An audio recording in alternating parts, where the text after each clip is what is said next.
శ్రీ గణేశాయ నమః.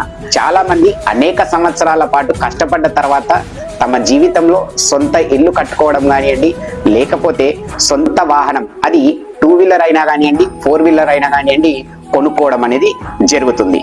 కానీ కొంతమంది జీవితంలో కొన్ని అనివార్య కారణాల వల్ల వారు ఇష్టంగా కొనుక్కున్న ఇల్లు కానివ్వండి, వాహనాలు కానివ్వండి తీసివేయాల్సిన పరిస్థితులు ఏర్పడతాయి. జ్యోతిష్య శాస్త్ర సూత్రాల ప్రకారం చూసినట్లయితే మన జీవితంలో జరిగే ప్రతి లగ్జరీకి సంబంధించిన విషయానికి శుక్ర భగవానుడు కారకుడవుతాడు. మీ జీవితంలో గనక లగ్జరీస్ కి ఎప్పుడు కూడా కొదవ ఉండకూడదు అని అనుకున్న వారు ప్రతి శుక్రవారం రోజు ఏదైనా అమ్మవారి టెంపుల్లో, అనగా రేణుకామాత టెంపుల్ కానివ్వండి, లేకపోతే దుర్గామాత టెంపుల్ కానీ ఏదైనా అమ్మవారి గుడిలో వెళ్ళి స్వీట్ పాన్ ని నైవేద్యంగా పెట్టండి. మీ జీవితంలో లగ్జరీస్ కి ఏ రోజుకి కూడా కొదవ ఉండదు.